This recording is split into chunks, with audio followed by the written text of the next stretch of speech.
കോൺഗ്രസിന്റെ മുഖ്യമന്ത്രി തർക്കം മലപ്പുഴക്കാരന്റെ സ്വപ്നം മാത്രമെന്ന് സിപിഐഎം കേന്ദ്ര കമ്മിറ്റി അംഗം ഇ.പി. ജയരാജൻ. ഇടതുപക്ഷത്തിന്റെ ഭരണ തുടർച്ച കേരളത്തിൽ ഉണ്ടാകും, ബംഗാളിൽ മമത തന്നെ അധികാരത്തിൽ വരുമെന്നും ഇ.പി. ജയരാജൻ ന്യൂസ് മലയാളത്തോട് പറഞ്ഞു.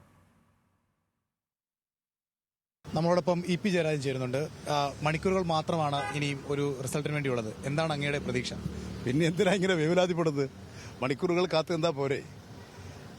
ജനങ്ങളെല്ലാം ക്ഷമയോടുകൂടി കാത്തു നിൽക്കുകയാണ്. ഇടതുപക്ഷ ജനാധിപത്യ മുന്നണിക്ക് നല്ല പ്രതീക്ഷയാണ്.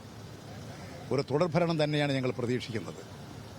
അതിനുള്ള എല്ലാ സാധ്യതകളുമുണ്ട്.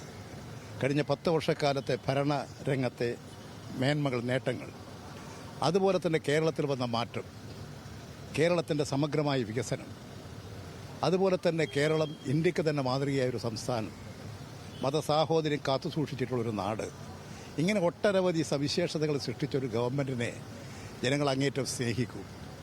അതിൻ്റെ അടിസ്ഥാനത്തിൽ ഞങ്ങൾ ശുഭപ്രതീക്ഷ വെച്ച് പുലർത്തുകയാണ്. വീണ്ടും ഇടതുപക്ഷ മുന്നണി കേരളത്തിൽ അധികാരത്തിൽ വരും.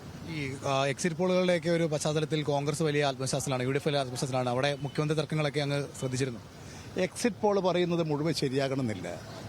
അവർക്ക് തന്നെ ഒരു കോൺക്രീറ്റ് അല്ല. അവരുടെ പല കണക്കുകളാണ്.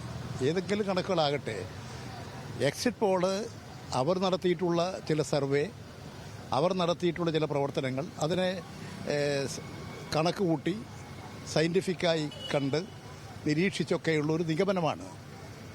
ഞങ്ങൾ പറയുന്ന ഒരു നിഗമനമാണ്. ആ എക്സിറ്റ് പോളിൻ്റെ നിഗമനങ്ങൾ എപ്പോഴും ശരിയാകണമെന്നില്ല, പലപ്പോഴും തെറ്റിയിട്ടുണ്ട്. ശരിയും തെറ്റുമുണ്ടാകും. ചിലപ്പോൾ പറയുന്നതിൽ കുറേ ഭാഗം ശരിയാകുന്നുണ്ട്. 100% ശരിയായ ചരിത്രമില്ല. കുറേ ഭാഗം ശരിയാകും, കുറേ ഭാഗം തെറ്റും. ഇപ്പോൾ ബംഗാളിൽ കഴിഞ്ഞ തെരഞ്ഞെടുപ്പിൻ്റെ കാലത്ത് മമതാ ബാനർജി അധികാരത്തിൽ വരില്ല എന്നാണ് എല്ലാ എക്സിറ്റ് പോളും പറഞ്ഞത്. പക്ഷേ മമതാ ബാനർജി വന്നു.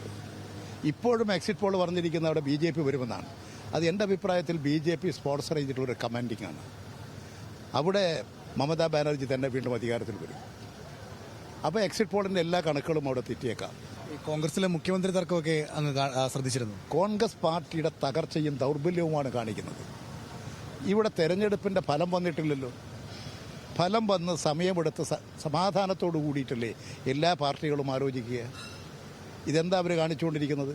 തെരഞ്ഞെടുപ്പ് ഫലം വരുന്നതിന് മുമ്പ്, ജനഹിതം വരുന്നതിന് മുമ്പുള്ള ഈ ഏർപ്പാടുകളെല്ലാം മനസ്സിലാക്കിയിട്ടുള്ള കേരളത്തിലെ ജനത, ഇതാണ് കോൺഗ്രസ് എന്ന് മനസ്സിലാക്കിയിട്ടുള്ള കേരള ജനത ഇടതുപക്ഷത്തിന് അനുകൂലമായിട്ടേ വോട്ട് ചെയ്യും. ആ വോട്ട് ചെയ്തിട്ടുണ്ടാകുമെന്നാണ് ഞാൻ കണക്കാക്കുന്നത്. വി.ഡി. സതീശൻ അല്ലെങ്കിൽ ഒരു മികച്ച വിജയം നേടാൻ കഴിഞ്ഞില്ലെങ്കിൽ പോലും വനവാസത്തിന് പോകുന്നതാണ് പറഞ്ഞിരിക്കുന്നത്. ഒരിക്കലും ഒരു രാഷ്ട്രീയ നേതാവ് പറയാൻ പാടില്ലാത്ത കാര്യമാണത്. വനവാസത്തിനല്ല രാഷ്ട്രീയ പ്രവർത്തനം. തോൽക്കുമായിരിക്കും, ജയിക്കുമായിരിക്കും. അപ്രതീക്ഷിതമായ ജയവും തോൽവിയും ഉണ്ടായേക്കാം. അനുകൂല പ്രതികൂല സാഹചര്യങ്ങൾ ഉണ്ടായേക്കാം.